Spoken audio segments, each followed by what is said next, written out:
Good everyone, Steve Georgia here from Allendale's Trading Floor with your After the Bell commentary for May 8th. I'm going to kick things off. We're going to dive into the weather. Any kind of changes that we had seen on these midday maps. And I'm going to have this corn chart up here. We're going to start with that here in a minute. But 1 to 5 day forecast, they increased a little bit more rain here noted for northern Iowa, southern Minnesota, southern Wisconsin, maybe a little less rain for southern Iowa, but the 6 to 10 day forecast, most of the Midwest drier for next week, and then the 11 to 15 day forecast through the Midwest, it's dry.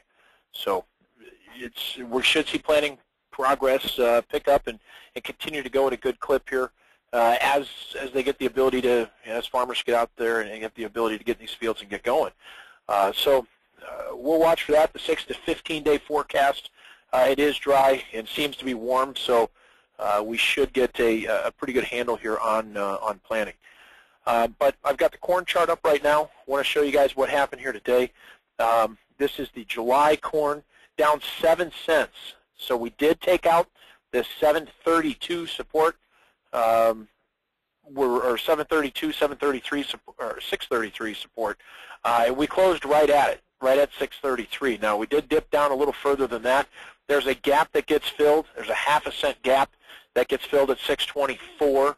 So we've got some good support at a little bit lower levels. We didn't quite get that low here today, but we did find a little bit of a recovery. So December corn down as well today, down about 7 cents. Now we've got a report that's coming up here at the end of the week, and we are expected to see another big carryout number for new crop. So any kind of rallies we get right now as far as new crop probably will still be sold and be looked at as still as a selling opportunity.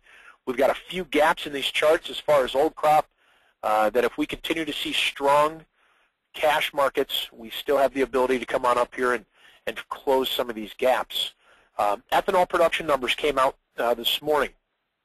We fell from last week, 843,000 barrels per day. The previous week was at 857, so 857,000. But for 6 weeks in a row, production has beat USDA's hopes. So this is slowing. And making up for the deficit from the previous month. So we'll see what happens. But ethanol production looks to be a little weaker from the previous week, but overall still pretty good as we keep energy prices as high as they are. We're going to turn over to beans. The rumors that we heard in that we are hearing in beans today, we're getting some imports of beans. There's been more talks of that. There's a Buenos Aires-based grain trading source that's coming out and confirming this, but they're saying that there's at least 3 cargoes that were traded yesterday for soybeans to come from Paraguay and Brazil into the United States. They're the first trades for Latin America beans to go up into the United States here this year. There may be more since the balance sheets are very tight and we're seeing tighter stock numbers. That may end up, there may be more. So with that, I'm kind of surprised that we did see the July contract up as strong as it was today, up 8.5 cents. As you can see, we did have a nice recovery. We did start off very strong though, and we pushed above this $14 resistance. But we did not manage to stay above that. So we still have some good resistance just above us, but on support levels that we've got to watch, 1365 as well. If we end up taking that out, we may come on back down here to this 1340 level once again. But right in the middle of the range today, up around 14 is good resistance, 1365 is support right now for beans. Some of the other markets, cattle today, just to make a note there, we did see, I heard some cash trading at 126 in Kansas, 4,000 head traded at 126 in Texas. That is lower here from last week, but wholesale beef prices surging once again. Beef cutout values as far as choice, 204.45, that's up $3.26.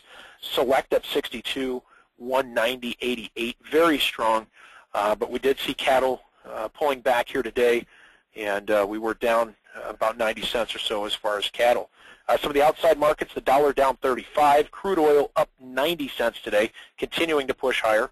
Stock market continuing to surge higher as well, 71 points higher there, and a stronger day for the metals. Gold up 22 bucks, silver up 7 cents, so staying a little bit firm there as well. So give us a call with any questions that you guys have, 800-262-7538, or check us out on the web, allendale-inc.com. I hope you guys had a great